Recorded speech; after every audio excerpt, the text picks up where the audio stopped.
Hey everybody, I hope you're doing well and welcome to my Genius Hour final project. Throughout this summer, I've been exploring identity in the middle grades, and my big question that I've been trying to answer is how do we support our students as they enter the stage of life and search for who they are? Middle grade students, I'm going to talk about a little bit about them.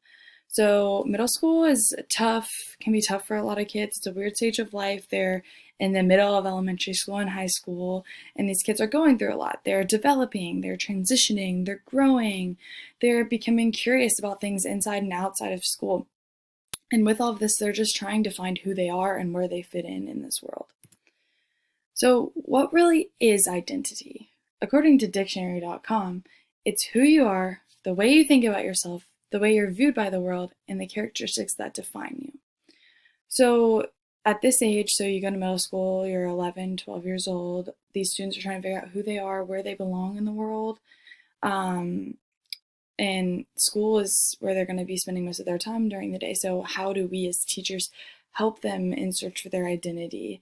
I also want to talk a little bit, I found this great article about cultural identity. It talks about how students nowadays live in a world with so many cultures and are exposed to so many more cultures than previous generations. I want to talk to you about this because here's the website. Let me pull it up. So it's called Coming of Age in a Multicultural World, Globalization and Adolescent Cultural Identity Formation. And I'm going to read to you the conclusion of this research in this article, which is down here. It says contemporary adolescents are coming of age in a multicultural world where creating a cultural identity has become complex. Often they face the task of integrating diverse cultural beliefs and behaviors conveyed to them by multiple agents of socialization agents that at times are at odds with one another. Parents, TV. The task of forming a coherent cultural identity that allows adolescents to become contributing members of society presents challenges that may be stressful or even considerably more problematic. However, adolescent cultural identity formation also presents challenges that may be met by developing new skills, the kinds necessary for a multicultural world that allow adolescents to function well psychologically and continue to contribute to society. So I thought this was important because I think our world has grown and developed so much, obviously throughout history, and we do live in a multicultural world, especially here in the United States. And I just wanted to talk about that and how identity is harder than ever because these students are thrown with all these different cultures at them. But I think it's so awesome that we do live in this multicultural world and that in the schools our students are being exposed to so many different cultures. And I do think it's also our job as the teachers to expose them to these different cultures. And we can do this by presenting them with different books and different literacies from around the world. I'm actually taking a class about that right now, and I've been reading a ton of different books from different cultures, and I've learned a lot, and I'm graduated from college, so think about how much those middle schoolers can learn from those books when creating their identity and finding their identity. Okay, let's go back to the Google Slides. Okay, sorry about that. So here's some ways to let our students know everything will be okay.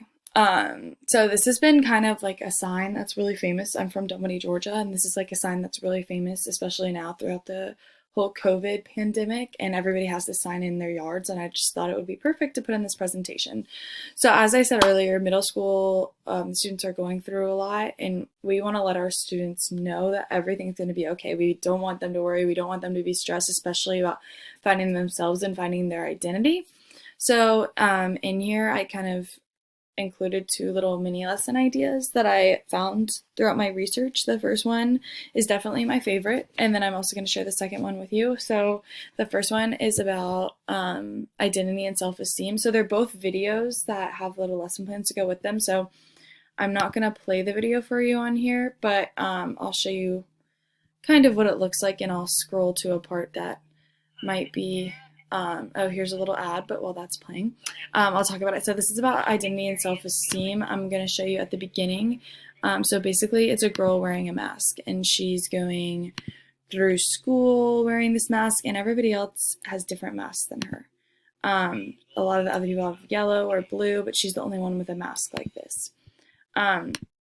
So I want to talk about that, and how she takes, at the end, she takes off her mask and she's freed, and she's happy, and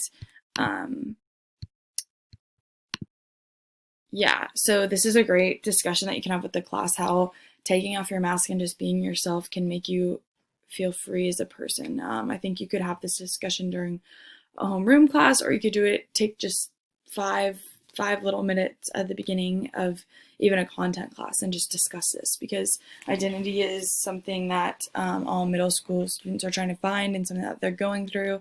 It's just a part of life at this point, and so it is really important for teachers to do this. You could also, there's a ton of symbolism within this video, so I also think teachers could like incorporate this video into a symbolism unit in language arts. Yeah, there's a lot of things you can do with that. Okay, so mini lesson idea number 2, there's also a video linked to this. And basically in this video, the students are shown a picture of a person. So it's random students are shown a picture of a random person that they don't know and are asked what they think her identity is based on the picture. So the students say random things about what they think her identity is, and then they're shown actual facts about the person. And they're all so surprised. They're like, wait, I wouldn't have thought that person did this or that.